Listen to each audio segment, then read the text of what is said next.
Okay, thank you, Heike. So my name is Leo Selivan, and before I introduce myself, let me ask you to, because our time is limited, so I'm going to talk about using a certain online tool for, well, you must have seen it in the program, for focusing on vocabulary or language in general. So I would like to ask you what you do to draw students' attention to collocations, lexical chunks, vocabulary in general, in articles, in texts that you read in class. So please type in the chat box.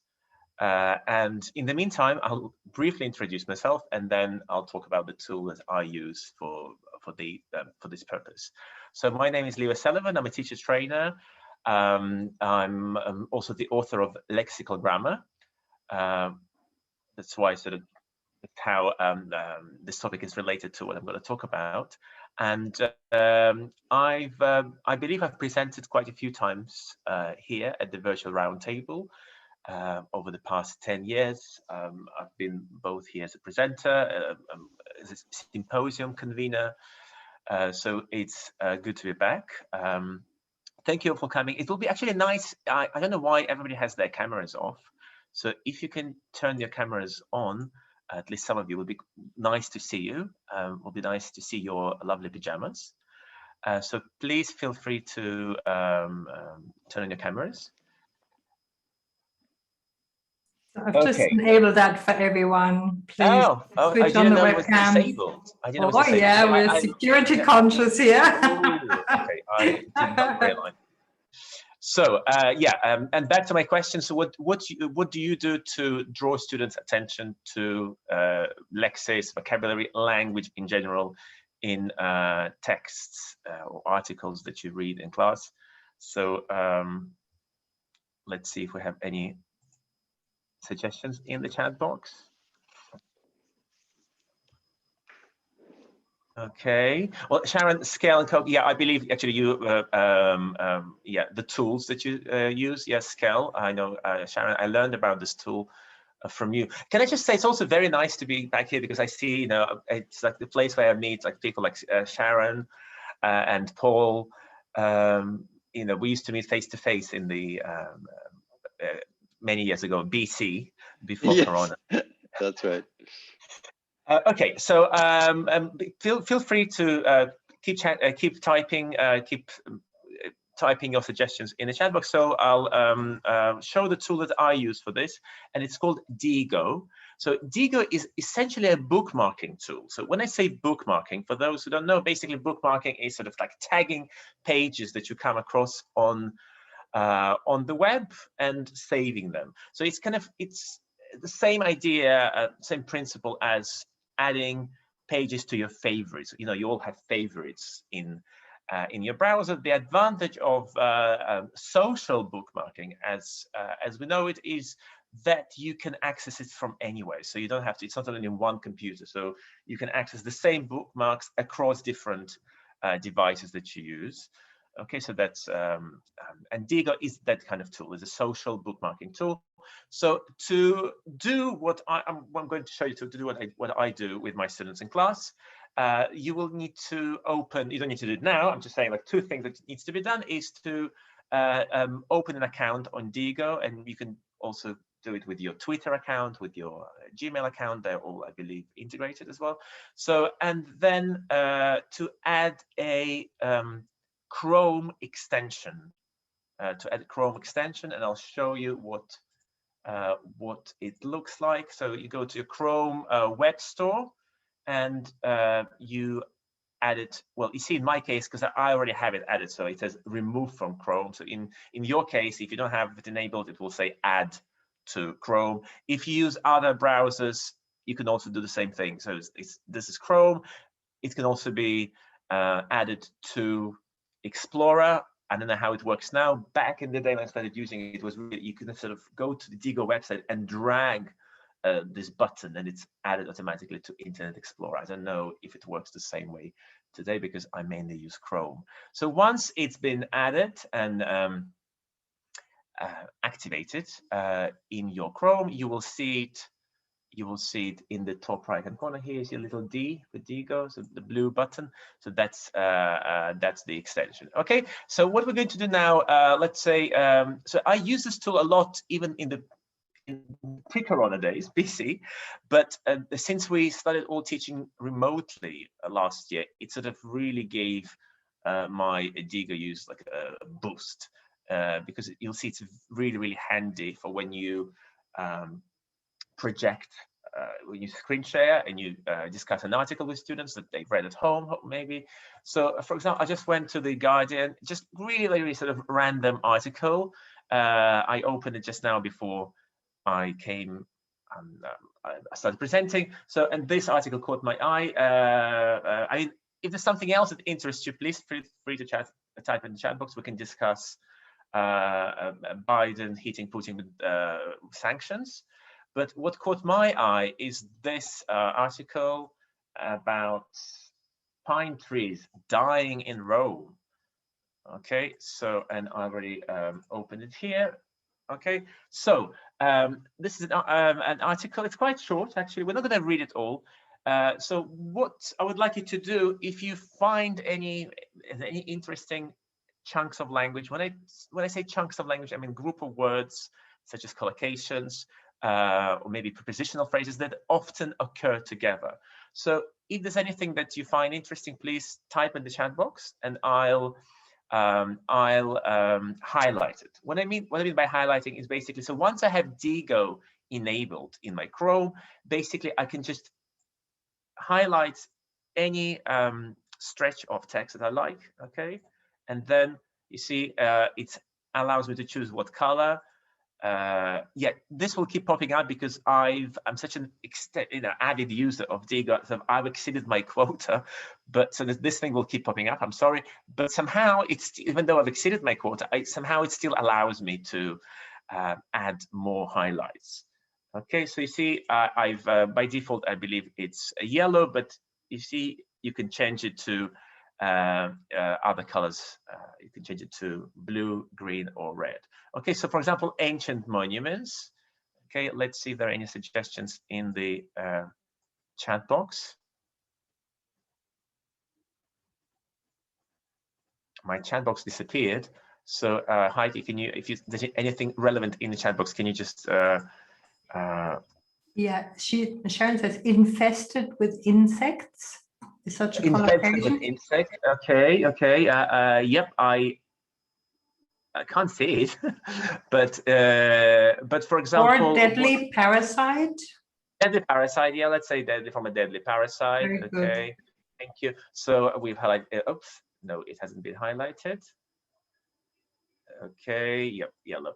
All right, for example, there's another one, offers respite. Well, again, depending what level you're dealing with, let's say if it's like a B2 level, I don't think they really need to know respite at this stage productively, maybe. But so I will highlight it, but I will highlight it in different color. And usually with students, we kind of we agree what colors I'm going to use. So I'll highlight it in blue, let's say. So it's something that, yeah, it's a new word, but they do not necessarily need to focus on it. Maybe they need to understand it in the context of this text, but they do not need to sort of learn it for their active use. I like this one, set aside. So an amount of money, 500,000, you have €1,000,000 would be set aside. So I will highlight that one in yellow as well, because set aside, I believe, is a useful phrasal verb. Okay, again, is anything adorned? Okay, that adorn the city streets. So again, I might just simply say adorn will means to decorate, to make something look pretty, which is again something. Environmental association. Okay, so let me make it blue, because as I said, it's not sort of important. It's, you need to understand the text, but you don't need to learn it. Environmental and cultural associations. Okay, yeah. Let's do that. Okay, fine. So I'm going to do it this way. And cultural association. Actually, it's not advisable to splitting it like this for the next step, but never mind. Okay, so a program was drawn up in 2009. So that's a useful collocation that in English we draw up programs. So I'll highlight that as well. Okay, if you see anything else, please tell me what I should underline. There was something towards the end, on the verge of death. Very sad, but I like that one. On the verge of death. The solution has been to cut them down, to cut down the trees. Okay, etc. Okay, well, we can go on for a long time because it's what I call this activity chunk hunting or chunk mining text for chunks. We'll find many, many more. What as a next step, what you do simply now, it's very, and this is like that's why I believe this tool is wonderful, even though I'm not using it for the purpose it was originally intended for. So now you go to, I hope you can see in the top right hand corner. So you go to, you click back on the blue on the icon. Diigo, okay, and you see now there are all kinds of options here. So this one, share this page. And what happens now, I get a link to the annotated version of this text. Okay, so now when I share it with my students, so what we have to do now is, and you can link with many different accounts, Facebook, etc. So this link will take students not to the text that we use now in the Guardian, but they will take it to the annotated version. All right, so let me show it to you with another article. Okay, something I did with my students last year when you probably remember this one about coronavirus response in Sweden, that Sweden went against the grain and didn't impose lockdowns like many other countries in Europe and around the world, and they decided to completely everything stayed open. So it's an article we discussed with students. I've already highlighted it quite extensively, but you can't see the highlights now because what happens, well, when you open a new article that was previously highlighted, you don't see the highlights. But if you click on the Diigo extension again, okay, and then you click on read and annotate, so you see what happens, as if by magic, again, this annotated version opens with my highlights. I can actually close this annotated preview, and now all the chunks that were highlighted with my students, we did it last year, here they've all reappeared. And I use the same color coding. So yellow for collocations and blue for kind of new words that students do not necessarily need to, they need to understand, but they don't necessarily need to learn. So you see there's quite a few highlights there. We did it together collaboratively with my students. And again, so if I share with my students, I click on the sharing button.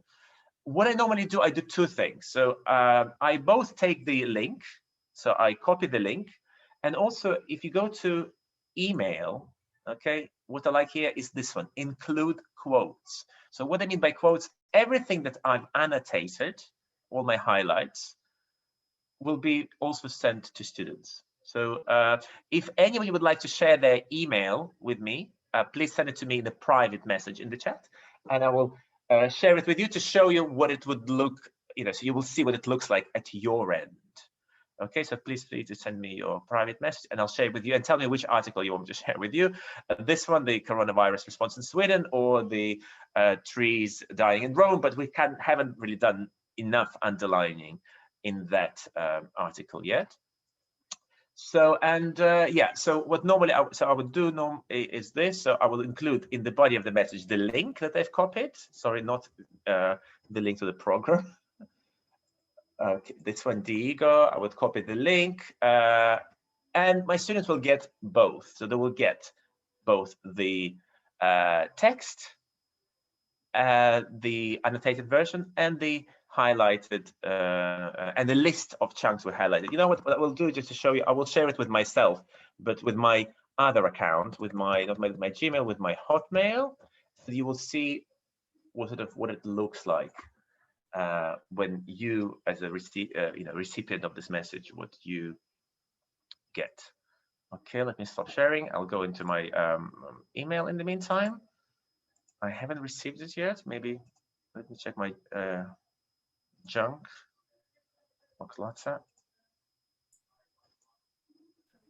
Okay, well, I haven't received it, but I see quite a few requests from you. I will share it with you, no problem. So basically, I will open the same article now in Explorer. So you see, as I said, I was using Chrome, but this is the same article. So I opened the link. Remember the link we copied? I opened it here. So you will see that's why it's not the original article, which was in, I think it's called National Review, but it's Diigo. So basically what Diigo does is sort of takes a screen capture of this article, and all the collocations, all the chunks have been highlighted. Okay, if I have another couple of minutes, let me just I'll show you what happens. So when you go into your account, diigo.com, and you have this is a list of all my bookmarks. Now, bear in mind that it's primarily a bookmarking tool. So of course you have to simply, sometimes I use it for its intended purpose. I simply save articles as bookmarks. So, but all the ones with annotation you can find here. You see there's a you can choose between all or annotated. So I will click on annotated, and all the articles I've annotated with my in class. You see the latest one is The Guardian here, Deadly Parasite, Ancient Monuments, all the ones we've highlighted. So they can all be found here, and you can also share with your students through this one. For example, here, how the coffee trade survived COVID-19. So you can click on here on 3 dots for more. Okay, get shareable link, and you will get the same link. So it's another way of getting the link to the annotated version of the article. That's it from me. If you have any questions, I'll be happy to answer them.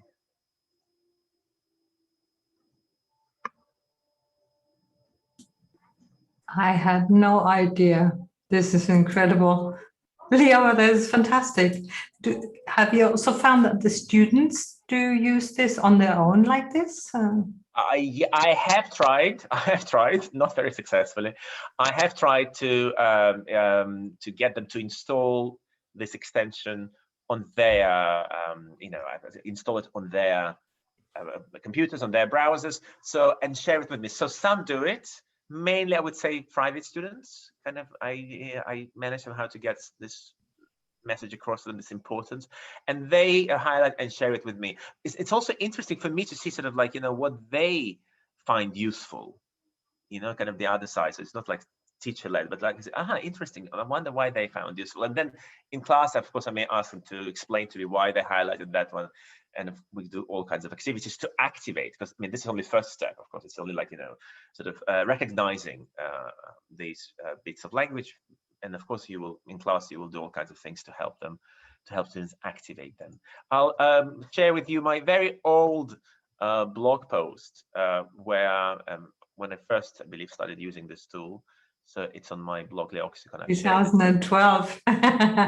That's incredible. Yeah, a lot of us used to use Diigo years ago, until maybe Chrome favorite came along. I believe on your iPhone, Susan. Yeah, yes, we do. I didn't know. I never tried highlight. I don't know how, if this highlighting would work.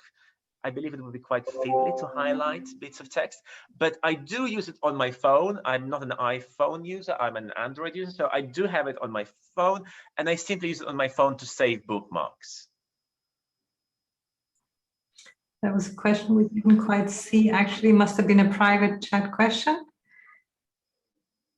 So what I also liked to see, the page that you displayed in Diigo was then without ads. That on its own is just incredible for students. Exactly. With the vocabulary highlighted, you can create the spotlights of this world already. Amazing. Yeah, you're right. Yeah, good point. Like all those annoying ads that kept suddenly gone, and you see just text, on the clear white background. Thank you so much, Leo. It's been wonderful to listen to this. And any other questions, please approach Leo directly and add your email addresses so that he can send you some Diigo samples. I tried to quickly type the URL to look at it, but I wasn't quick enough. Thank you so much, Leo. Bye-bye.